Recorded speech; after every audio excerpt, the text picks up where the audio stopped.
నాతో రామా. రేయ్, ఈ అమ్మాయి కోసం ఈ మొహం చూసాక నేను ఇక్కడ వదిలేసి వెళ్ళాను. అన్నిటినీ వదిలే, ముందు ఇక్కడి నుంచి బయలుదేరు. మావయ్య రేయ్, మా నీ ఆస్తికి నాది బాధ్యత. కోర్టులో వెకేషన్ ఆర్డర్ తీసుకుని కంచి కట్టి మీ పూర్వీకుల సంబంధాలు మళ్లీ కట్టించే పూచి నాది. ఏ కుక్కొచ్చి కలుస్తుందో చూస్తాను. రేయ్, ఏంటో అది కొత్తగా విభూదేంటి, ఎవరో పూరిట మొహం. మావయ్య ఒకే ఒకసారి చెన్నైకి వెళ్ళొస్తాను. బుద్ధుందరా నీకు? ఎలా బార్డర్ దాడుతావు? మల్లిక నీట్ ఎగ్జామ్ లో పాస్ అయింది, చెన్నై కాలేజీలో సీట్ వచ్చింది. ఈ విషయాలేవి తను మనతో చెప్పదు. లేదు, నేను కావాలని దాచలేదు. నువ్వు కాలేజ్ లో చేరుతున్నావు అంతే. రేయ్, తమిళనాడు పోలీసులు నీకోసం చేతులు తుపాకులతో కాచుకున్నారా? నువ్వు ఇలా రా మావయ్య. ఇప్పటికే తను 3 సార్లు పాస్ అయ్యి కాలేజీలో చేరలేకపోయింది. ఇప్పుడు గవర్నమెంట్ కాలేజీలో ఫ్రీగా సీట్ వచ్చింది. డాక్టర్కి చదవాలనేది తన ఆశ కాదు, కళ, లక్ష్యం. తనని ఎలాగైనా చేర్పించేంతో మావయ్య. సరేరా, కానీ మళ్ళీ చదవడానికి వెళ్ళాలిగా, వదులుతారా వాళ్ళు? వాళ్ళు ప్రాణాలతో ఉంటేనే కదా మావయ్య. రేయ్, ఎందుకే చెప్పారు వద్దు అని? మా అమ్మకు ఆ వయసులో ఎన్నో కళలు ఉండుంటాయి. వాటన్నిటినీ నెరవేర్చడానికి అప్పుడు నాకు అవకాశం రాలేదు, వయస్సు లేదు. పాప ఈ పిల్లకైనా నా వల్ల అయినా సాయం చేసి సంతోషపడతాను మావయ్య. నువ్వు అసలు ఎలా వెళ్తావురా? వెళ్ళడానికి నా దగ్గర ఐడియా ఉంది, రావడానికి నువ్వే హెల్ప్ చేయాలి. ఏం చేయాలి? తెలియట్లేదు.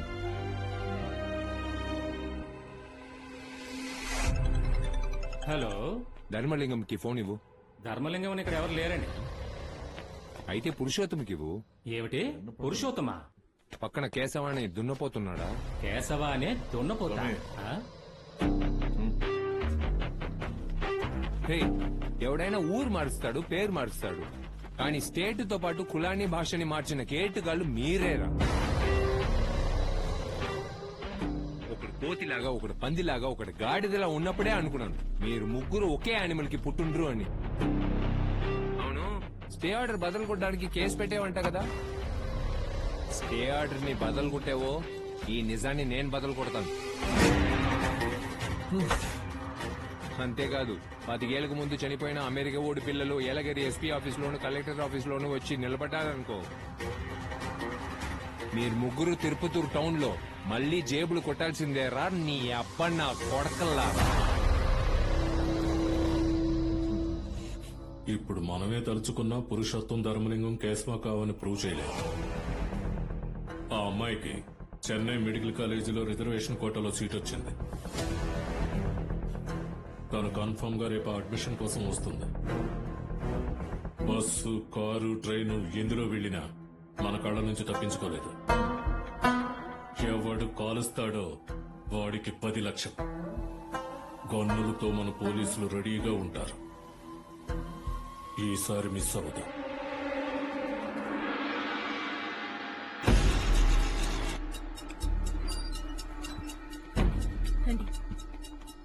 సరేమా, జాగ్రత్త బాబు. అన్నా, బండి ఇంకా ఇంట్లోనే ఉంది, బయలుదేరలేదు. ఇంట్లోనే ఉన్నాడంట.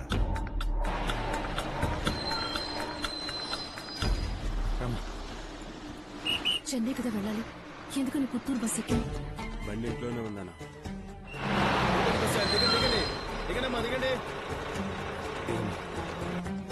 ఏదో తేడాగా ఉంది. ఇన్స్పెక్టర్ కు ఫోన్ చేసి ఎక్కడున్నారో చెక్ చేయండి. ఇది టికెట్, ఇది బోర్డింగ్ టికెట్. అన్నా, జోబులో కత్తులు లాంటి ఏం లేవుగా? ఏమో, వాడి ఫోన్ రీచ్ అవ్వట్లేదు. చివరిగా తిరుపతి ఎయిర్పోర్ట్ లో స్విచ్ ఆఫ్ చేశాడు. కన్ఫర్మ్ గా ఫ్లైట్ లోనే వస్తున్నాడు. వెంటనే ఎయిర్పోర్ట్ కు వెళ్ళు.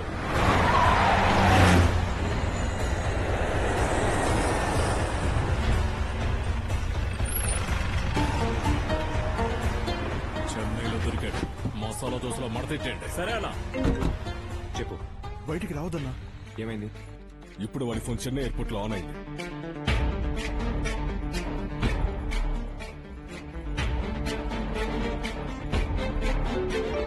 అన్నా, ఫోన్ ఆన్ అయింది, తప్పకుండా వస్తాడు.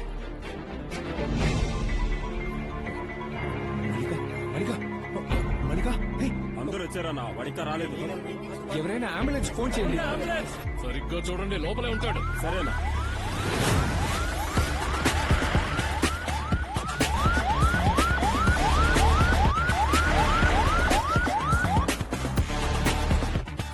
సార్ వాడు కీల్పాక్ మెడికల్ కాలేజ్ రీచ్ అయ్యారు. నువ్వు బార్డర్కి వెళ్ళి నుంచో రిపోర్ట్స్ అన్ని నార్మల్ గానే ఉన్నాయి. ట్రావెలింగ్ వల్ల కళ్ళు తిరుగుంటాయి. వెంటనే కాలేజీకి వెళ్ళావు.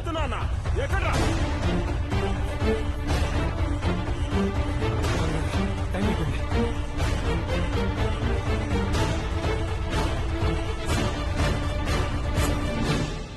సరే ఎలా తిరిగి వస్తావు ముందు అది చెప్పు. 40 టన్నులు కంకర రాళ్లతో ఓ టారస్ లారీ నాకు కావాలి. ఎన్ని బళ్ళు ఎదురుగా వచ్చినా దాటుకుంటూ నా బండి ముందుకెళ్ళాలి. సరే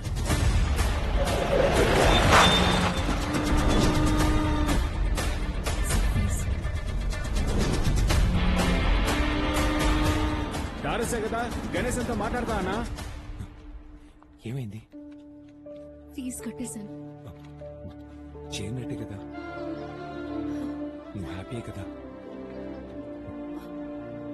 అది చాలు, సరిపదా.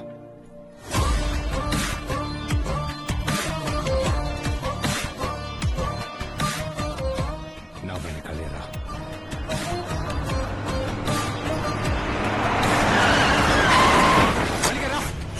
త్వరగా రా. అన్నా,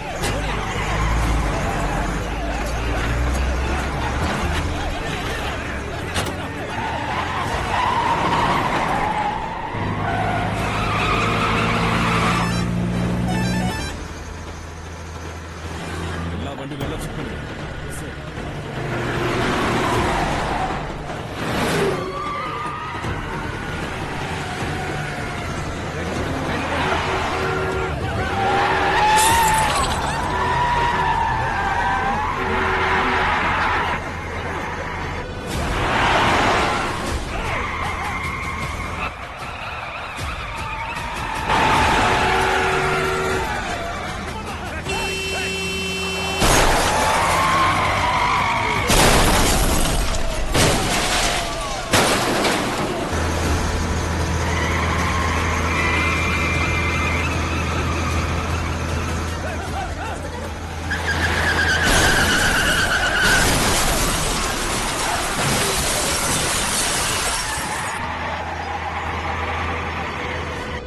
ఎక్కడున్నావురా? ఈ హైవేలో వస్తే నేను బార్డర్ దాటలేను. తిరువలూరు బైపాస్ దగ్గర నాకు ఒక బైకు వెంటనే ఏర్పాటు చేయి. బైక్ ఏర్పాటు చేస్తా.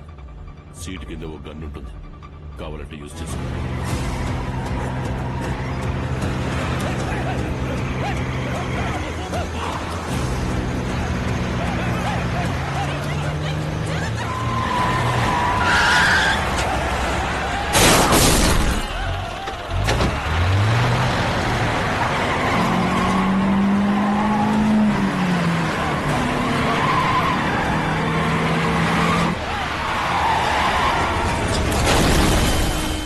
వాడు బార్డర్ దాటి వెళ్ళకూడదు. మూడు బాడీస్ రెండు గన్స్ రెడీగా ఉన్నాం సార్.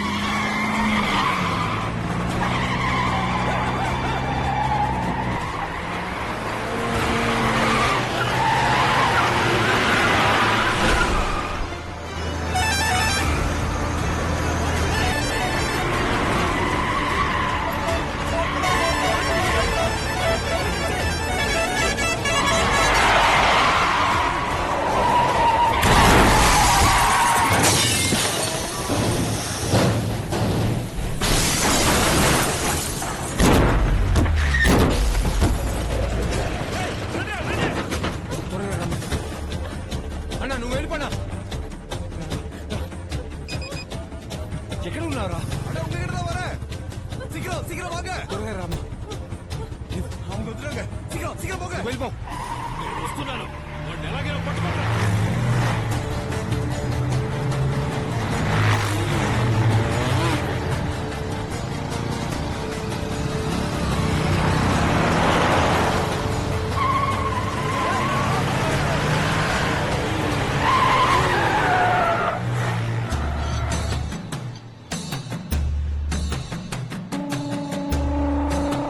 నరికేరా వాడిని.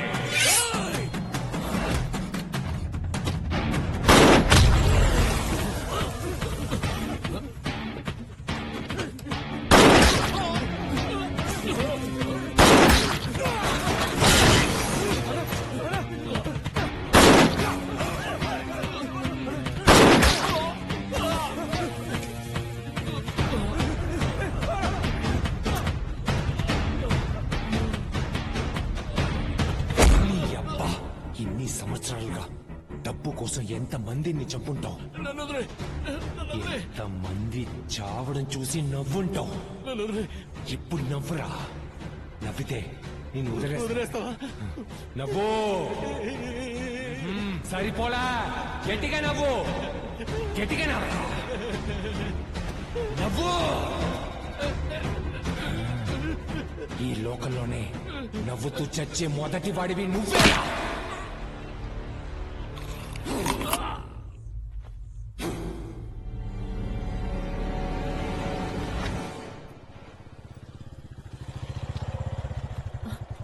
మల్లిక ఏంటి? దిగు, ఏమైంది? నువ్వు ఇంటికి వెళ్ళు, నేను వస్తా. ఏ ఈ రోజు రాత్రిలోగా మిగతా ఇద్దరిని లేపేసి వస్తా. నువ్వు వెళ్ళు, వెళ్ళు. తమాషాగా ఉందా? మళ్ళీ ఇక్కడికి వెళ్తానంటున్నారు. మర్యాదగా నాతో ఇంటికి రండి. నీకు చెప్తే అర్థం కాదు, నువ్వు వెళ్ళు. మీరు చెప్తే వినరు. నేను పన్నీరానికి ఫోన్ చేస్తాను. మల్లిక, ఏయ్, ఎంత చెప్పినా నా మాట వినరు కదా. చెప్పేది విను. మల్లిక వద్దు. మర్యాదగా నాతో ఇంటికి రండి. మల్లిక, అన్న ఎంత చెప్పినా వినకుండా మళ్ళీ అక్కడికి వెళ్తా అంటున్నారు. ఆయన మర్యాదగా నాతో ఇంటికి రమ్మని చెప్పండి. పెట్టమా అసలు నువ్వేమనుకుంటున్నావురా? మావయ్య, ఈ రోజు వాళ్ళని వదిలేసి మళ్ళీ దొరకరు. వాళ్ళందరినీ లేపేసి నేను బెంగళూరు వెళ్ళిపోతాను. బుద్ధుందరా నీకు? నేను చెప్పేది విను. మావయ్య, రేయ్, నేను ఇప్పటికే నలుగురిని చెప్పేశాను. రాత్రిలోగా ఎలాగో నన్ను పోలీసులు పట్టుకుంటారు. రేయ్, ఇటు చూడు, నువ్వు చంపింది ఆంధ్ర బోర్డర్లు. వస్తే ఆంధ్ర పోలీసులే వస్తారు. వాళ్ళు కేసు ఫైల్ చేయరు, పంచాయతీకే వస్తారు. అది నేను చూసుకుంటాను. నా మాట విను. నువ్వు ధైర్యంగా ఇంటికి వెళ్ళు. చెప్పేది వినరా? వెళ్ళు. మావయ్య, దయచేసి నా ఆపకు. నేను ఈ మాట విన్నాను. వాడిని తుపాకీ లాక్కోమా. వాడు వదలకు. ముందు తుపాకీలు ఇవ్వండి. కుదరదు. తుపాకీ ఇవ్వమని చెప్పాను. మల్లిక, నేను చెప్పేది విను. తుపాకీ మల్లిక, నేను ఇవ్వను. ఎందుకు ఇలా నా ప్రాణం తీస్తున్నావు? నాకు ఇస్తాను వద్దు, ఏమి వద్దని చెప్పాను కదా. నాకు నువ్వే కావాలి. నీకు అర్థమవుతుందా లేదా? నీకేమీ కాకూడదు. నీకేమైనా అయిందంటే నేను తట్టుకోలేను. తుపాకీని ఇచ్చేయ్ ప్లీజ్. అక్కడికి వెళ్ళొద్దు. నా మాట ఏడవకు. విను. అక్కడికి వెళ్ళొద్దు. ఏడవద్దు అని చెప్పాను కదా. నువ్వు ఏడిస్తే నా కోపం వస్తుంది. తుపాకీ కదా, ఇదిగో తీసుకో, తీసుకో, తీసుకో, ఉంచుకో.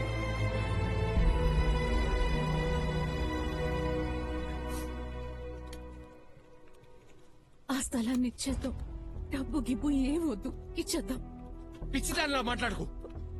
మనం గెలవడం కోసం 150 మంది స్టూడెంట్స్ భవిష్యత్తుని బలివ్వకూడదు. నువ్వు చెప్పేది నాకు అర్థం కావట్లేదు. ఆ కాలేజీలో ఈ సంవత్సరం 150 మంది స్టూడెంట్స్ కి సీట్స్ అలాట్ చేశారు. ఇంకో 2 నెలల్లో కాలేజ్ ఓపెన్ చేయకపోతే వాళ్ళ పరిస్థితి ఏంటి? వాళ్ళలో మనసు విరిగి ఎవరైనా ఏదైనా చేసుకుంటే ఆ బాధ మనల్ని చచ్చే వరకు పీడిస్తుంది. అందుకని ఈ కాలేజ్ కాకపోతే వేరే కాలేజీకి వెళ్తారు. అందుకని స్థలాన్ని ఇచ్చేస్తామా? వేరే కాలేజ్ అదంత ఈజీ కాదు. మెడికల్ కాలేజ్ అడ్మిషన్ రావడానికి అప్లికేషన్ తీసుకోవడం నుంచి దాన్ని సరిగ్గా ఫిల్ చేసామా, హాల్ టికెట్ వస్తుందా రాదా, కరెక్ట్ గా ఆన్సర్ రాస్తే ప్లస్ మార్క్, తప్పుగా ఆన్సర్ రాస్తే మైనస్ మార్క్ అని రిజల్ట్ కి వెయిట్ చేసి గవర్నమెంట్ కాలేజా ప్రైవేట్ కాలేజా దానికి ఎంత డబ్బు ఖర్చు అవుతుంది, ఆ డబ్బు కోసం ఏం చేయడం అని ఒక్కొక్కరు ఎంతో నరకం అనుభవిస్తున్నారు. ఆ బాధ 4 సార్లు అనుభవించిన నాకే తెలుసు.